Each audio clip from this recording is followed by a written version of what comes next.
Welcome to ER Q&A, as in today's special is very awesome. I love this question. It's all the way from Goodwill, all the way from South Africa. First of all, I want to pass on my appreciation to Goodwill for thanking me about the videos that I've been making. He's been enjoying the content, and it was very inspirational and emotional, moving to get his feedback on how my videos have been able to help him. So on today's episode, let's even push that even a little further and give a little bit more back based on what I was able to read. He sent a long, awesome message, and I really enjoyed it. And matter of fact, his question is actually very, very personal to me as well, because I've experienced it, and I'm very sure a lot of young entrepreneurs might experience it, will experience it, or even you're curious about it before experiencing it.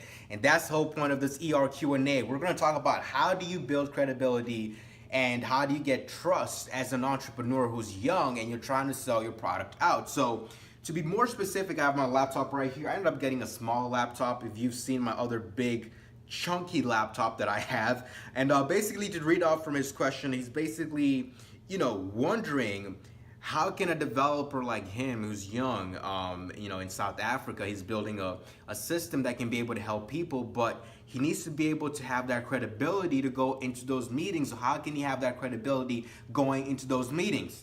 Now, let me put the laptop aside, okay, so we can be able to focus on this question.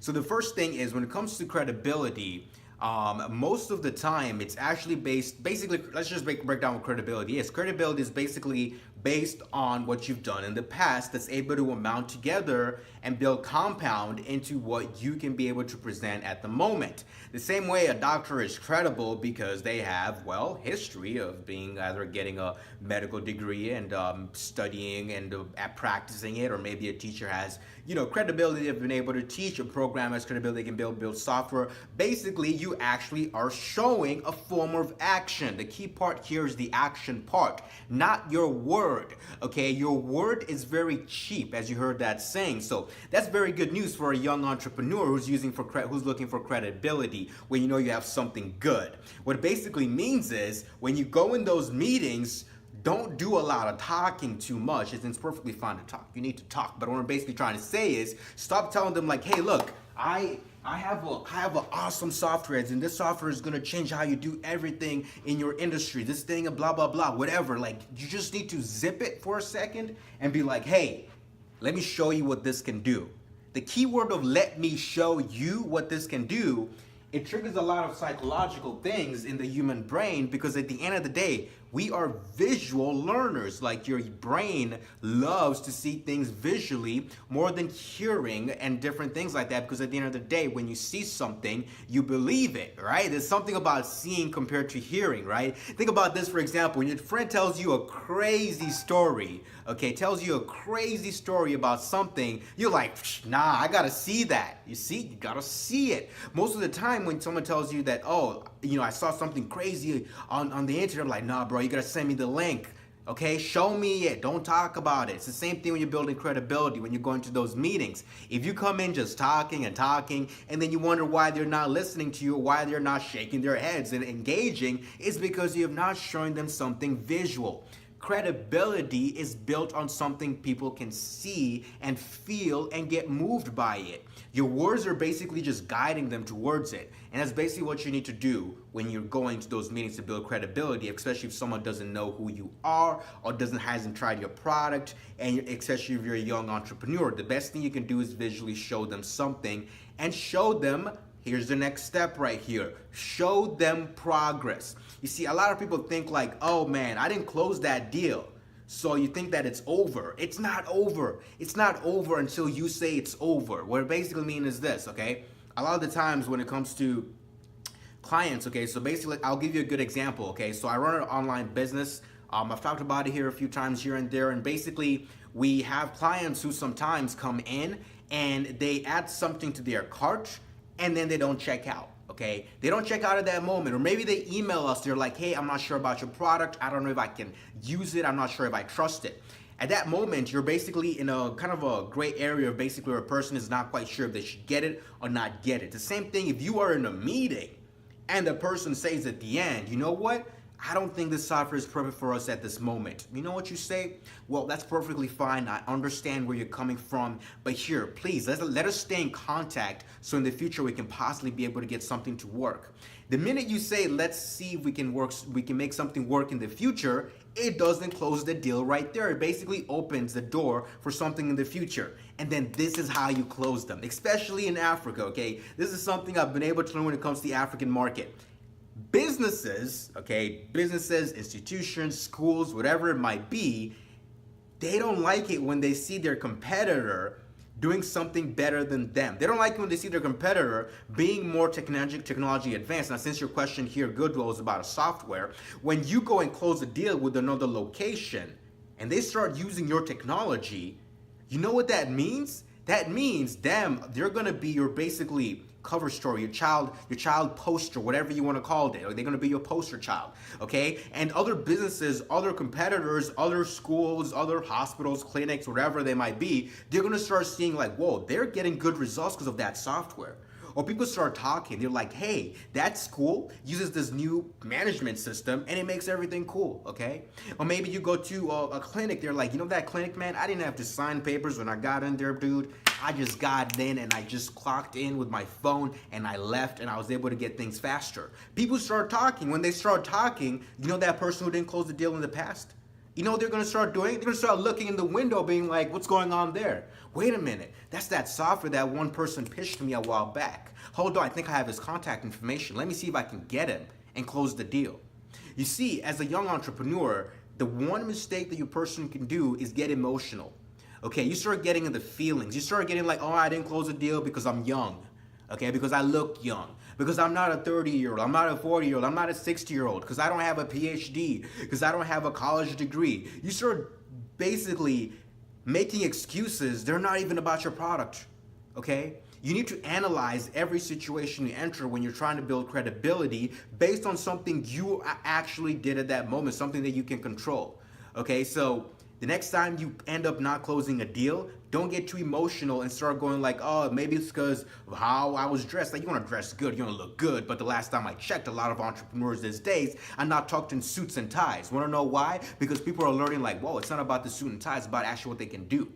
So this is why Mark Zuckerberg doesn't wear a suit and tie each and every day, or other big entrepreneurs that you might know, okay? It's very rare for Bill Gates to be wearing a suit every day, right? You know what I'm saying? So you want to make sure, even Steve Jobs, I can name so many different entrepreneurs who don't wear suit and ties everywhere they go. Matter of fact, entrepreneurs do that so they don't have to wear suit and ties. Like, that's a side story. Sorry about that. Let's get back to the topic, okay? So you want to make sure that you don't get too caught up in the feelings when you don't close the deal, because when you do that, you end up completely shutting off any other option for you to learn based on your experience.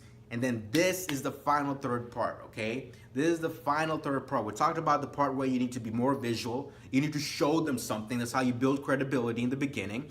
And then you need to be able to not close, okay? Not burn the bridges when you don't close a deal. You want to make sure you leave that part open, because at the end of the day, okay, here's a little quick story right here.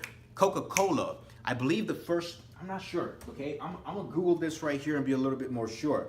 I believe Coca-Cola didn't sell a lot of products in the beginning.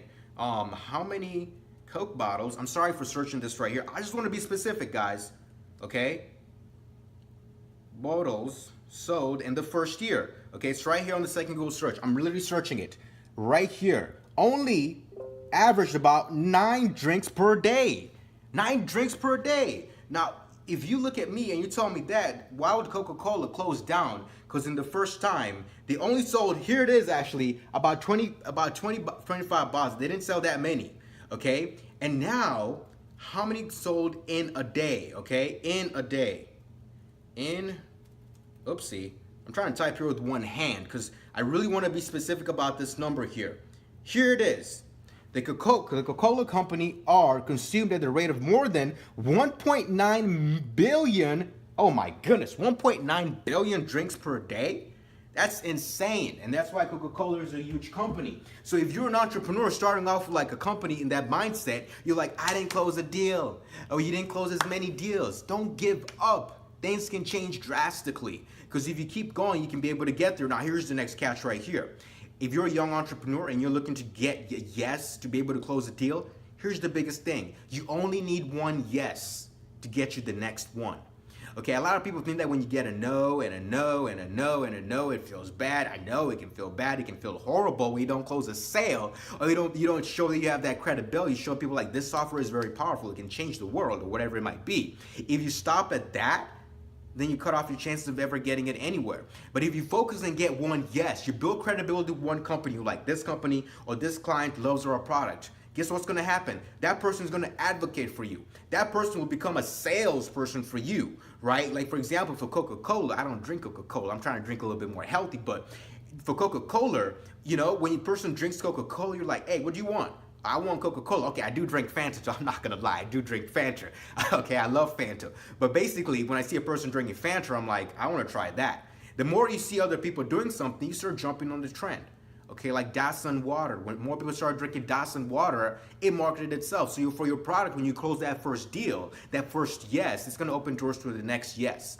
And the next two yeses will be advocates for, they'll end up selling to other people. It'll trickle out. It'll have a butterfly effect, basically. Okay, and basically that's the advice I have for young entrepreneurs trying to build credibility for their product or whatever it might be. At the end of the day, okay, you see, I didn't talk about like some crazy, like you need to you do need to put in the work, you need to hustle, you need to build a good product. All those different things should be no-does. But the things I was talking about here are very practical. They didn't even go into like crazy extent. You need to wear a suit.